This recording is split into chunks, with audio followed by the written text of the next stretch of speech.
And here we are, it's the middle of summer and we're back for another episode of the Farmers Planning Podcast. So I've got Mel and Katie here with me today as well. And we're just going to talk through some of our recent projects. And the first one we've got is viticulture. We've been working with a few viticulture enterprises. It's a new form of land use that's becoming more popular across East Anglia. And we're working with some viticultural enterprises. So yeah, Mel and Katie will just run you through the type of things we've been doing. We have looked at produce buildings and specialist machinery buildings for orchards, vines, and their associated works. I think the Essex weather and, in fact, Eastern area weather has proven to be really good at producing top quality vines and fruit produce, which is why more and more enterprises are looking at this as a method to diversify away from standard traditional crops.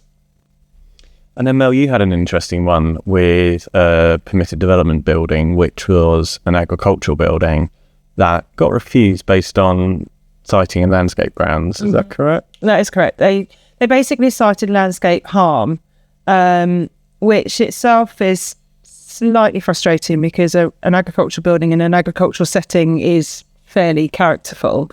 In this instance, the planning officer was concerned that it was in an open area and we hadn't given due consideration to the siting, which wasn't in fact true. We'd actually appraised the whole site, gone through 3 or 4 different locations and worked out why we couldn't use them, and finally came up with this one location. To get over this, we engaged with the planning officer again and spoke to them at length and said, look, we need this building. This is the only place where we thought we could put it for this reason, this reason, and this reason. If you got any advice, any comments, and she was very good and came back and said, well, actually, I think you need it to be smaller. You're going to need screening and have a look at your scheme. At no point was the need questioned, which is helpful. So we've gone back in with a new, same siting actually, a slightly different scheme, full landscaping, and hopefully we'll get a decision within the next couple of weeks. And then there's quite an interesting commercial pre-app down in South Essex that we looked at for a client who's trying to basically look at new build commercial schemes.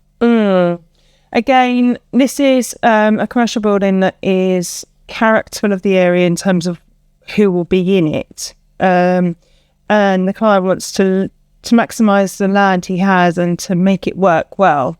It is in Greenbelt, which is why we're doing a pre-app rather than an application.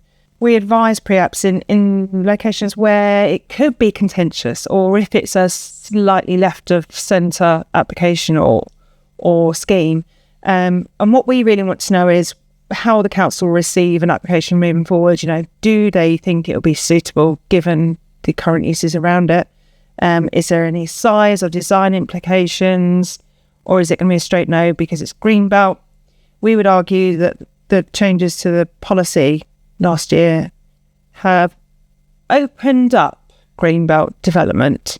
Although recently I've seen some articles where people are saying actually it's opened a can of worms and Greenbelt's being concreted. I don't believe that's the case, and I don't believe that councils will let that happen either. I also think with pre-apps, it's quite a useful way of not spending that much money before actually deciding whether or not to go ahead with a scheme. Because you were successful with a new commercial building where you replaced one. Yes, yeah, and actually by replacing buildings, you don't have some of the surveys and costs that you do for a new site. And a replacement building is always more helpful in terms of the impact. The impact's already been there. A new building won't be more or less impactful if it's similar in size. But in terms of costs, absolutely. When you're putting in a commercial building, you need to consider ecology, you need to consider biodiversity net gain, you need to consider highways, etc., etc. So all of these surveys cost money.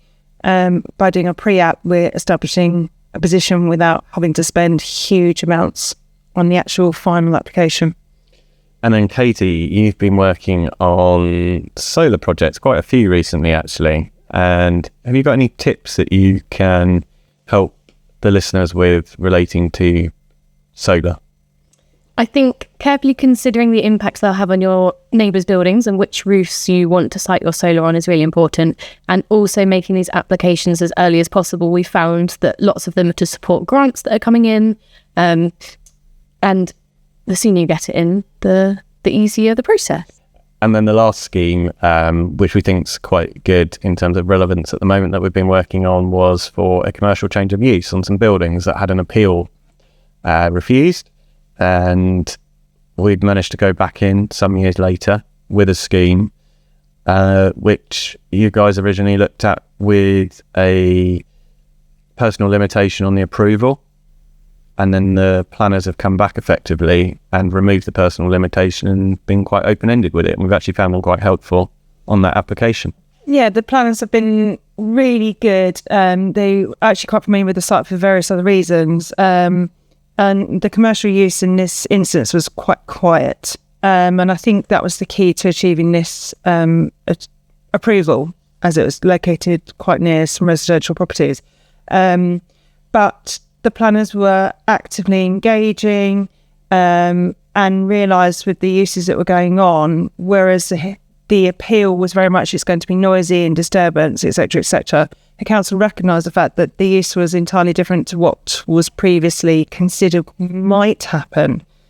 We obviously used a noise survey to sort the application, but ultimately we got the result that we wanted and the client is very happy.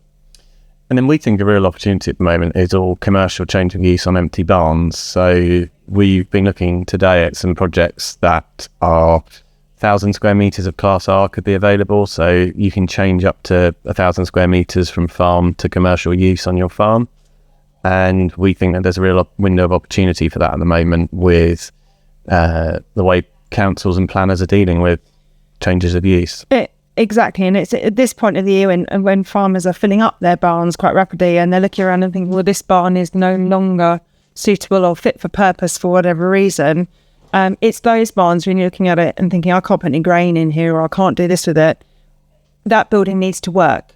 And the best way to make it work is to change the use, and there's permitted development rights available to do that. So the best thing is to take advantage of those.